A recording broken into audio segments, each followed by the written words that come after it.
ಕಾಂಗ್ರೆಸ್ ಹೈಕಮಾಂಡ್ಗೆ 500 ಕೋಟಿ ರೂಪಾಯಿ ಇರುವ ಸೂಟ್ಕೇಸ್ ಕೊಡುವವರು ಮುಖ್ಯಮಂತ್ರಿ ಅಭ್ಯರ್ಥಿ ಆಗುತ್ತಾರೆ ಎಂದು ಪಂಜಾಬ್ ಮಾಜಿ ಮುಖ್ಯಮಂತ್ರಿ ನವಜೋತ್ ಸಿಂಗ್ ಸಿಧು ಅವರ ಪತ್ನಿ ಹಾಗೂ ಮಾಜಿ ಶಾಸಕಿ ನವಜೋತ್ ಕೌರ್ ಹೇಳಿದ್ದಾರೆ.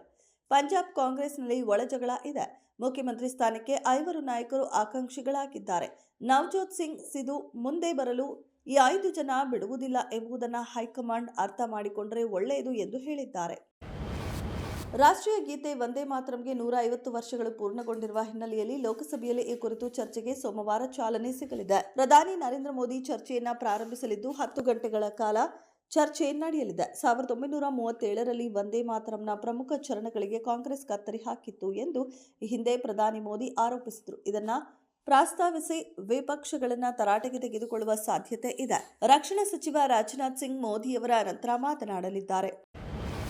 ಕಿತ್ತೂರು ಕರ್ನಾಟಕದ ಸಮಗ್ರ ಅಭಿವೃದ್ಧಿಗಾಗಿ ರಾಜಕೀಯ ಬದಿಗಿಟ್ಟು ಈ ಭಾಗದ ಎಲ್ಲಾ ಪಕ್ಷದ ಶಾಸಕರು ಒಗ್ಗೂಡಿ ಸದನದಲ್ಲಿ ಮಾತನಾಡಬೇಕಿದೆ ಎಂದು ಮಹಿಳಾ ಮತ್ತು ಮಕ್ಕಳ ಅಭಿವೃದ್ಧಿ ಖಾತೆ ಸಚಿವೆ ಲಕ್ಷ್ಮೀ ಹೆಬ್ಬಾಳ್ಕರ್ ಹೇಳಿದರು. ಆಡಳಿತ ಪಕ್ಷ, ವಿರೋಧ ಪಕ್ಷದ ನಾಯಕರು ಯಾರೇ ಇರಲಿ, ನಾವು ಎಲ್ಲರೂ ಸೇರಿ ಈ ಭಾಗದ ಅಭಿವೃದ್ಧಿ ಬಗ್ಗೆ ಚರ್ಚೆ ಮಾಡಬೇಕು. ನಮ್ಮನ್ನ ಸೇರಿ ಎಲ್ಲರೂ ನಮ್ಮ ರಾಜಕಾರಣವನ್ನ ಪಕ್ಕಕ್ಕೆ ಇಡೋಣ. ಎಲ್ಲರೂ ಸೇರಿ ಕಿತ್ತೂರು ಕರ್ನಾಟಕ ಅಭಿವೃದ್ಧಿಗೆ ಚರ್ಚೆ ಮಾಡೋಣ ಎಂದು ಆಹ್ವಾನ ನೀಡಿದರು. ಪ್ರತಿಪಕ್ಷಗಳು ರೈತರ ಆಗ್ರಹಕ್ಕೆ ಮಣಿದ ರಾಜ್ಯ ಸರ್ಕಾರ. ಪ್ರತಿ ರೈತರಿಂದ ಬೆಂಬಲ ಬೆಲೆಯಲ್ಲಿ ಖರೀದಿಸುವ ಮೆಕ್ಕೆಜೋಳದ ಗರಿಷ್ಠ ಮಿತಿ 20 ಕ್ವಿಂಟಾಲ್ನಿಂದ 50 ಕ್ವಿಂಟಾಲ್ಗೆ ಹೆಚ್ಚಿಸಿ ಆದೇಶ ಹೊರಡಿಸಿದೆ. ಪ್ರತಿ ಎಕರೆಗೆ 12 ಕ್ವಿಂಟಾಲ್ ಲೆಕ್ಕದಲ್ಲಿ ಗರಿಷ್ಠ 20 ಕ್ವಿಂಟಾಲ್ ಮೆಕ್ಕೆಜೋಳ ಮಾತ್ರ ಪ್ರತಿ ಕ್ವಿಂಟಾಲ್ಗೆ 24,000 ರೂಪಾಯಿಯಂತೆ ಖರೀದಿಸಲು ಈ ಹಿಂದೆ ಆದೇಶ ಹೊರಡಿಸಲಾಗಿತ್ತು. ಖರೀದಿ ಪ್ರಮಾಣ ಹೆಚ್ಚಿಸಬೇಕು ಎಂದು ರೈತರು ಪ್ರತಿಪಕ್ಷಗಳಾದ ಬಿಜೆಪಿ ಮತ್ತು ಜೆಡಿಎಸ್ ಆಗ್ರಹಿಸಿದ್ದವು.